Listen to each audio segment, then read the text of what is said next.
Stove ಮೇಲೆ ಬಾಣಲಿಯನ್ನ ಇಟ್ಟು 2 ಚಮಚ ಎಣ್ಣೆನ ಹಾಕಿ ಕಾಯೋದಕ್ಕೆ ಬಿಡಿ. ಇದು ಕಾದ ನಂತರ ಇದಕ್ಕೆ ಸಣ್ಣಗೆ ಹೆಚ್ಚಿಟ್ಟಿರೋ 2 ಈರುಳ್ಳಿನ ಹಾಕಿ ಚೆನ್ನಾಗಿ ಫ್ರೈ ಮಾಡಿ, 1 ಚಮಚ ಶುಂಠಿ ಬೆಳ್ಳುಳ್ಳಿ ಪೇಸ್ಟನ್ನ ಮಿಕ್ಸ್ ಮಾಡಿ ಫ್ರೈ ಮಾಡಿ, ಸಣ್ಣಗೆ ಹೆಚ್ಚಿಟ್ಟಿರೋ ಬೀನ್ಸು ಹಾಗೆ ಕ್ಯಾರೆಟ್ನ ಹಾಕಿ 2 ನಿಮಿಷ ಆಯಿಲ್ನಲ್ಲಿ ಫ್ರೈ ಮಾಡ್ಕೊಳ್ಳಿ. ಅರ್ಧ ಚಮಚ ಉಪ್ಪನ್ನ ಸೇರಿಸಿ ಫ್ರೈ ಮಾಡೋದ್ರಿಂದ ತರಕಾರಿ ಬೇಗ ಬೇಯುತ್ತೆ.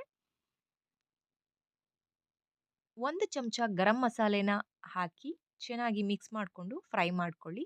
ಇದಕ್ಕೆ 4 ಮೊಟ್ಟೆನ ಒಡೆದು ಹಾಕಿ, ಮೊಟ್ಟೆ ಹಸಿ ವಾಸನೆ ಹೋಗೋವರೆಗೂ ಹಾಗೆ ವೆಜಿಟೇಬಲ್ಸು ಹಾಗೆ ಮೊಟ್ಟೆ ಸಪ್ರೇಟ್ ಆಗೋವರೆಗೂ ಚೆನ್ನಾಗಿ ಮಿಕ್ಸ್ ಮಾಡಿ ಫ್ರೈ ಮಾಡ್ಕೊಳ್ಳಿ. ನೀವಿಲ್ಲಿ ವೆಜಿಟೇಬಲ್ಸ್ಗೆ ಬಟಾಣಿ ಹಾಗೆ ಕ್ಯಾಬೇಜ್ ಯಾವುದನ್ನ ಬೇಕಿದ್ರೂ ಆ್ಯಡ್ ಮಾಡ್ಬೋದು. ನಾನು ಜಸ್ಟ್ ಕ್ಯಾರೆಟು ಹಾಗೆ ಬೀನ್ಸನ್ನ ತೊಗೊಂಡಿದ್ದೀನಿ. ಹೀಗೆ ಮೊಟ್ಟೆ ಹಾಗೂ ವೆಜಿಟೇಬಲ್ಸ್ ಉದುರುದ್ರಾಗೋ ಥರ ಮಿಕ್ಸ್ ಮಾಡ್ಕೊಳ್ಳಿ.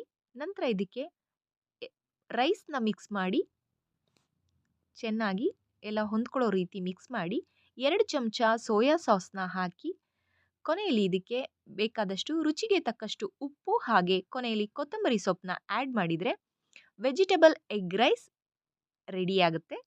ಮನೆಯಲ್ಲೇ ವೆಜಿಟೇಬಲ್ಸ್ ಎಗ್ ರೈಸ್ನ ಹೀಗೆ ಮಾಡಿಕೊಡಿ, ಮಕ್ಕಳು ತುಂಬ ಇಷ್ಟಪಟ್ಟು ತಿಂತಾರೆ.